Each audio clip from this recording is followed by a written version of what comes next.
Друзья, всем привет! Сегодня в видео я вам расскажу про беспроводные наушники с кодеком aptX, наушники-вкладыши SoundBeats True Air.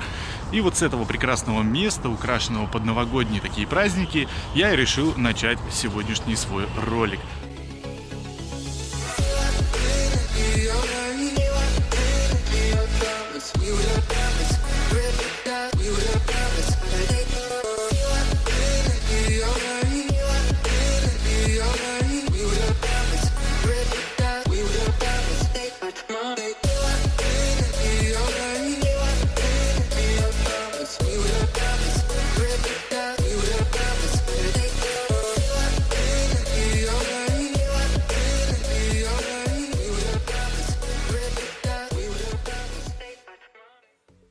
Беспроводные наушники-вкладыши с кодеком aptX, да еще и в районе 2000 рублей, звучит как-то нереально. Вот именно так и подумал я, когда наткнулся на просторах Алиэкспресса на модель SoundBeats True Air. Ведь за эти деньги нормальных вкладышей на рынке вообще нет, если только не рассматривать покупку очередной 100-500 копии Apple AirPods. Да, вкладыши TISA iX или в моем случае Heavit i96, которые были у меня на обзоре больше месяца назад, можно считать неплохими за свои деньги, но по части звука, а точнее его громкости, мне все же немного не хватило. Ну а в силу того, что зрители довольно часто спрашивают, что из бюджетного сегмента можно купить в виде вкладышей с нормальным звуком, я и решил проверить, насколько модель True Air подходит под этот критерий. Ведь, как я уже сказал, по характеристикам эти наушники показались мне очень привлекательными. Итак, поставляется SoundBeats True Air в коробке из черного картона, которая сверху покрыта белой полуглянцевой обложкой. На передней стороне нанесено изображение двух наушников, на задней фото живого изображения кейса и наушников, а также нанесена контактная информация по фирме-производителю. В самой коробке в мягкой поролоновой проставке уложен кейс с наушниками белого цвета, а рядом лежит небольшая черная коробочка, внутри которой находится кабель для зарядки USB Type-C. В целом тут ничего необычного, упаковка самая простая. В последнее время частенько попадается именно такой форм-фактор. Видимо, для производителей так проще и дешевле. Зарядный кейс выполнен из глянцевого белого пластика и по форме очень напоминает таковой в наушниках от яблочной компании. Тем не менее, различия все же имеются. На передней стороне посередине располагается треугольная кнопка, с помощью которой можно выполнить сброс до заводских настроек, а также при необходимости заново спарить наушники. Никаких индикаторов состояния снаружи кейса нет, ни на одной из его сторон, а на нижнем торце расположен разъем USB Type-C для подключения кабеля. Отмечу лишь, что этот торец плоский и кейс при необходимости можно поставить на стол вертикально. Крышка кейса открывается довольно свободно и никак не фиксируется, петля тут без доводчика и в открытом состоянии имеется небольшой люфт, но в закрытом все фиксируется надежно. Крышку удерживает встроенный в нее магнит. Вообще, единственным минусом всей конструкции я считаю именно недостаточно сильные магниты, как в посадочных местах для наушников, так и в крышке кейса. А дело все в том, что подключение к смартфону тут происходит именно по открытию крышки кейса, и если где-то в рюкзаке или сумке при небольшой тряске крышка откроется, то наушники сразу же подключатся к смартфону, а вы не будете об этом знать и, возможно, пропустите какой-то важный звонок, ведь звук вызова или оповещения от приложения будет идти в наушники. Это, конечно, для многих может быть и не критично, но я должен был об этом сказать. Единственный световой индикатор, который есть в кейсе, расположен между посадочными отверстиями наушников. При подключении к зарядному устройству он горит зеленым свечением. Да и вообще он имеет всего два состояния. Зеленый сигнализирует о том, что все хорошо, а красный загорается, когда батарея разряжена. Не слишком информативно, но хотя бы так.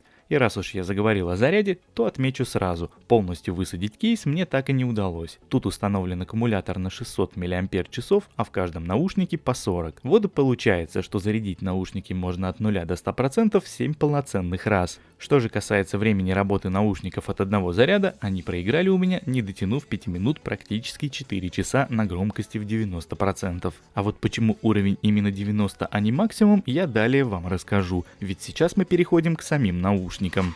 Форм-фактор вкладышей практически все производители из Поднебесной копируют с яблочных AirPods, и от этого никуда не деться. Эта форма действительно удобна, и чтобы хоть как-то отличаться, они начинают изгаляться и иногда очень перегибают палку, а в случае с таким форм-фактором именно ножку, как в прямом, так и переносном смыслах. А вот в True Air решили ничего не перегибать и наоборот, лично по моему мнению, сделали наушники намного удобнее, нежели те же TISA iX. Ножка наушника как бы приделана дополнительно к звуководу, и она тут очень тонкая в сравнении со всеми вкладышами, что были у меня на обзорах. В торце ножки находится два контакта для зарядки, чуть выше отверстия микрофона, и на внутренней ее части нанесены обозначения левого и правого наушника, соответственно буквами L и R. Управление в наушниках сенсорное и осуществляется тапами. По двойному тапу на любом из наушников можно запустить трек или поставить его на паузу. Также это действие отвечает за принятие вызова во время телефонного звонка.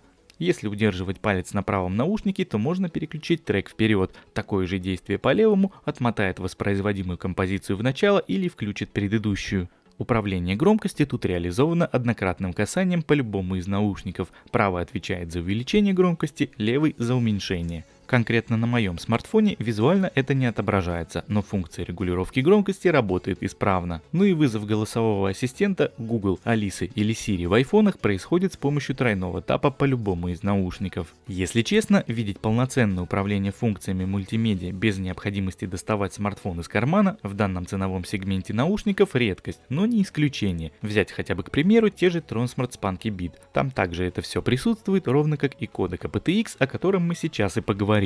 Вообще эти наушники поддерживают три кодека aptX, AAC и SBC. При подключении к моему смартфону автоматически выбирается именно кодек aptX. Как я уже сказал выше, соединяются наушники в момент открытия крышки. Ими можно пользоваться как вместе, так и по отдельности. За связь отвечает протокол Bluetooth 5.0, и по стабильности соединения вопросов у меня нет. Ровно как и нет обрывов во время перемещения в общественном транспорте, на улице или же в местах скопления большого количества людей. При тесте на отставание звука в роликах YouTube я на слух не смог распознать хоть малейший рассинхрон. А вот в играх этот момент присутствует, причем задержка очень приличная, так что играть в них, я думаю, будет не очень комфортно, по крайней мере в шутеры точно. Ну и напоследок я решил оставить самые главные вопросы, а как там звук, действительно ли работает aptX и что у них с микрофоном.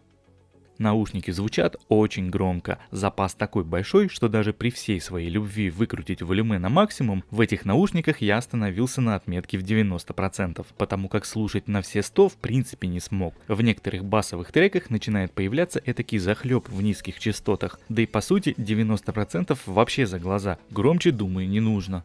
Как и во всех вкладышах, рассчитывать на какой-то феноменальный бас не стоит, но он в этих наушниках есть и его хватает. Конечно же, это не сабвуфер в голове, но тем не менее. Частоты играют ровно, без выпирания и просадок. Мои любимые верхушки в виде тарелок, перкуссии и крэшей слышно хорошо и отчетливо. Ну а вокал на средних довольно внятный и сочный. Все можно разобрать, средние с басами не перемешиваются. В общем, разница по звуку в сравнении с TISA AX довольно приличная, и скорее всего заслуга в этом именно кодека aptX.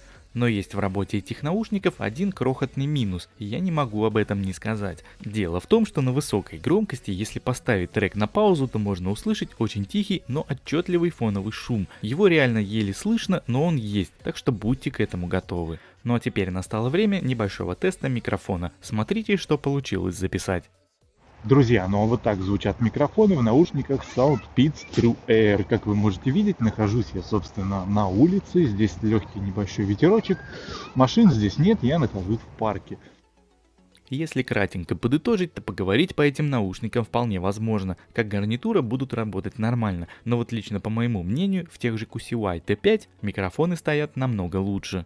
Ну и подводя некий итог, скажу следующее. SoundPeats True Air получились довольно неплохими. За свои деньги я бы даже назвал их очень годными, как по части звучания, так и по части богатого на функциональность управления. Автономность и стабильность связи в них также на хорошем уровне, по крайней мере от конкурентов они не отстают. Но также при всем при этом я призываю вас не забывать о тех минусах, о которых я рассказал ранее. И уже имея в голове всю эту информацию, прикинуть, стоит ли их покупать или все же нет. Лично я считаю, что за такую цену на момент выхода данного ролика ни у кого из производителей достойной альтернативы нет. Но окончательный выбор, конечно же, как всегда, за вами. А на сегодня это все. Спасибо вам за просмотр. Если этот ролик был полезен, то не забудьте поставить лайк, это поможет видео двигаться дальше.